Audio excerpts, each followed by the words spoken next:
Hi అందరికీ నమస్కారం. General review కావాలనుకుంటే మన ఛానల్ వెంటనే సబ్స్క్రైబ్ చేసుకొని బెల్ ఐకాన్ ఆన్ చేసి పెట్టుకోండి. ఎందుకు నేను చెప్తాను అంటే అందరిలాగా రేపు జరిగేది మొన్నటి జరిగేది కల్పించి చెప్పను. ఏమైతే జరిగిందో సీరియల్లో అదే చెప్తా ఉంటాను. కాబట్టి జనరల్ కంటెంట్ కోసం మన ఛానల్ 600+ సబ్స్క్రైబర్స్ నేను సీరియల్ రివ్యూ స్టార్ట్ చేసిన తర్వాత వచ్చారు. కాబట్టి 600 మంది కోసం నేను చెప్తున్నాను. ఈరోజు ఏం జరిగిందంటే సీరియల్ మనం మాట్లాడుకుంటున్న కార్తీక్ దీపం సీరియల్ గురించి. ఈరోజు మొత్తం 3 పార్ట్లుగా సీరియల్ జరిగింది. ఆ 3 పార్ట్లు లింక్గా జరిగింది కదా. లింక్గా మనం ఒక్కొక్క తాను తీసుకొచ్చి ఎలా జరిగింది ఏం జరిగింది దాని గురించి ఫుల్గా వివరిస్తాను. మీకు 30 నిమిషాల సీరియల్ 3 నిమిషాల్లోనే మీకు కవర్ చేస్తాను. అందుకోసమని మన ఛానల్ సబ్స్క్రైబ్ చేసుకోండి, లైక్ చేసి వీడియోని చూడండి. మీ ఫ్రెండ్స్ అండ్ ఫ్యామిలీ మెంబర్స్ ఉన్న సీరియల్ అంటే ఇష్టమైతే వాళ్ళకి ఈ వీడియోని షేర్ చేయాల్సిందిగా మనస్ఫూర్తిగా కోరుకుంటున్నాను. ఈరోజు నిన్న మన జోష్న కార్లోంచి వెళ్ళిపోయింది కదా. నేను నిన్న ఆల్రెడీ చెప్పాను, వెళ్ళిపోయింది. అక్కడి నుంచి వెళ్ళిపోయింది. ఫోన్ చేసి ఆటో నుంచి నేను ఇంటికి వెళ్తాను నువ్వు వచ్చాయనేసి చెప్పింది.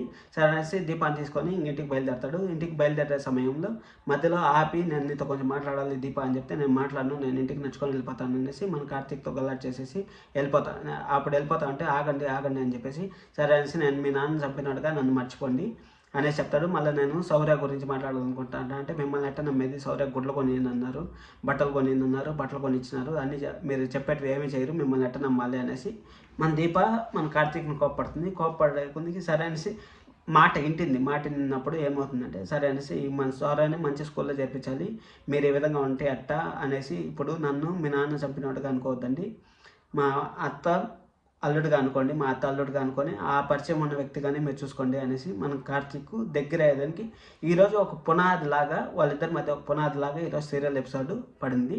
కావాలంటే మీరు ఫర్దర్గా కూడా చూసుకోండి. సరే అనేసి అది అయిపోయిన తర్వాత మా జోష్న వెళ్ళిపోయింది కదా. జోష్న వెళ్ళిపోతే మన బామ్మ ఉన్నారు కదా, బామ్మ పేరు నాకు ఐడియా రావట్లేదు, మీకు తెలిస్తే కామెంట్ చేయండి. బామ్మ పేరేమో చూద్దాము. సరే అనేసి బామ్మ ఉన్నారు కదా, బామ్మ కూర్చొని మన బామ్మ అసిస్టెంట్ వచ్చి జ్యూస్ ఇస్తాడు. జ్యూస్లు అంతా బాగానే ఇస్తూ ఉండవరా, ఆ దీపాలు మాత్రం ఇంట్లో నుంచి బయట తోలేకపోతా ఉండవు అనేసి మన ఇంటికి ఒక ఆటో వచ్చింది. ఆ లేబర్ వాళ్ళు వచ్చినట్టున్నారు, పోయి ఆటోని బయట తోసేయనేసి అంటే పాపం మనవరాలు వచ్చిందని తెలిసి పాపం దర్శకుంటుంది పాపం బామ్మగారు.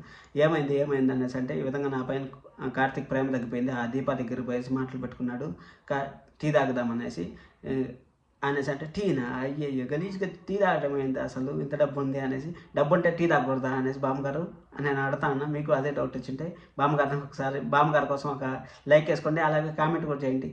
సరే అనేసి అక్కడి నుంచి సరే అనేసి రూమ్లోకి వెళ్తారు. రూమ్లోకి వెళ్ళిన తర్వాత మన జోష్న నాకు మా బావ ఈసారి బర్త్డేకి నాకు ఒక రోజు మాత్రమే తెచ్చిచ్చాడు, లాస్ట్ టైం డైమండ్ నెక్లెస్ తెచ్చిచ్చాడు అనేసి మాట్లాడుతుంది. ఆ మాట్లాడినప్పుడు ఏం జరుగుతుందంటే ఇది సెకండ్ పార్ట్ నేను చెప్తాను. అది సార్ డైమండ్ నెక్లెస్ తెచ్చిచ్చారంటే డైమండ్ నెక్లెస్ కనపడకుండా ఎక్కడో వెళ్ళిపోతుంది. ఎక్కడో వెళ్ళిపోయిన తర్వాత నేను 4 రోజుల ముందే బాబుకు చూపించాను.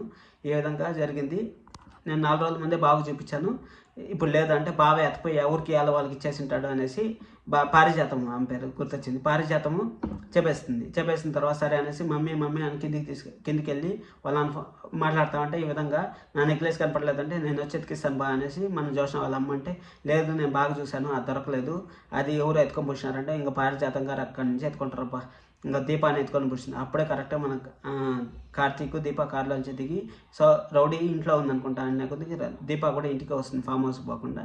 ఇంటికి వచ్చే కొద్దికి ఇంకా దీప ఏం మాట్లాడుతుంది పాపం, వాళ్ళు అన్ని మాటలు మాట్లాడుతూ ఉన్నా కానీ దీప ఏం మాట్లాడదు. ఈ విధంగా దీప మన ఇంట్లో వాళ్ళకైతే అవసరం ఉండదు నెక్లెస్ ఇచ్చేదానికి, వాళ్ళకి అవసరం ఉంటుంది అనేసి అనే కొద్దికి మళ్ళీ శౌర్య పైన చెప్పేస్తుంది.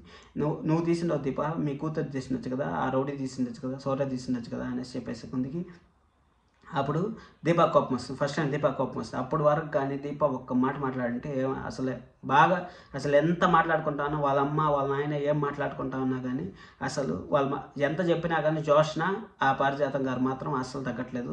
మన కార్తీక్ కూడా ఎంత చెప్పినా పారిజాతం గారు అయితే నువ్వు ఎందుకు జోష్న ఈ విధంగా మాట్లాడుతూ ఉన్నావు అనేసి జోష్న మన కార్తీక్ అరిచినా కానీ నీకు బుద్ధి ఉండాలి, నీ దగ్గర టీ తాగేటప్పుడే నీ వాల్యూ తెలిసింది, నువ్వు ఎవరికి వాల్యూ ఇస్తా ఉండవు తెలుస్తుంది అనేసి మన జోష్న కార్తీక్ పైన రివర్స్ అవ్వడం అవంతా జరిగిన తర్వాత ఇంకా శౌర్య ఎన్ని వీడియోలో చూడట్లేదు, ఇప్పుడు పిల్లల దగ్గర దొంగతనం చేపించేది అనేసి మన బామ్మ అండము. అప్పుడు నాకు అంత అవసరం ఏమొచ్చింది అంటే నీకు అవసరం ఉంది కాబట్టి అది నువ్వు తీసుంటావు, ఇప్పుడు ఫామ్ హౌస్లో చెక్ చేసామంటే తెలిసిపోతుంది కదా, అప్పుడు దీప తప్పు చేసిందో లేదా అనేసి దొంగతనం మోపేస్తారు జోష్న ఇద్దరు చేరుకొని. ఇంకా ఈ దొంగతనం మోపింది కార్తీక్ దగ్గర అవడం కోసం. ఈ మధ్యలో జరిగింది. ఏం జరిగిందంటే వాళ్ళు అమ్మ కొడుకు ఇద్దరు కార్లో పోతా ఉంటారు, షాపింగ్ అని పోతా ఉంటారు కదా, అక్కడ చూసి చూడమ్మా ఎంత పరిస్థితి తగ్గించిందో నీ కోడలో అనేసి అనే కొద్దికి ఇంకా సరే నేను దానికని చెప్తా ఉంటాను అనే కొద్దికి వాళ్ళు నరసింహ వాళ్ళ పిల్లమ్మ ఇద్దరు చేరుకొని మన ఇప్పుడు వద్దమ్మా అనేసి ఇప్పుడు వద్దు అత్తయ్య ఇప్పుడు వద్దు అని చెప్పేసి అక్కడి నుంచి వాళ్ళ అమ్మని తీసుకొని వెళ్ళిపోతారు. అది ఎందుకంటే అది ఫర్దర్గా ఏం జరుగుతుంది అనేసి ఇప్పుడు ఉపయోగించరు, అది ఒక 15 రోజులు 20 రోజుల తర్వాత ఫర్దర్గా జరుగుతూ ఉంటుంది. ఇలాంటి జెన్యూన్ రివ్యూస్ యా ఛానల్లోనూ రావు, మన ఛానల్లో మాత్రం వస్తూ ఉంటాయి. అందుకోసమని వెంటనే సబ్స్క్రైబ్ చేసుకొని మీరు ఎంతసేపు వీడియో చూస్తారంటే మీకు నచ్చిందని అనుకుంటా ఉన్నాను నా రివ్యూ.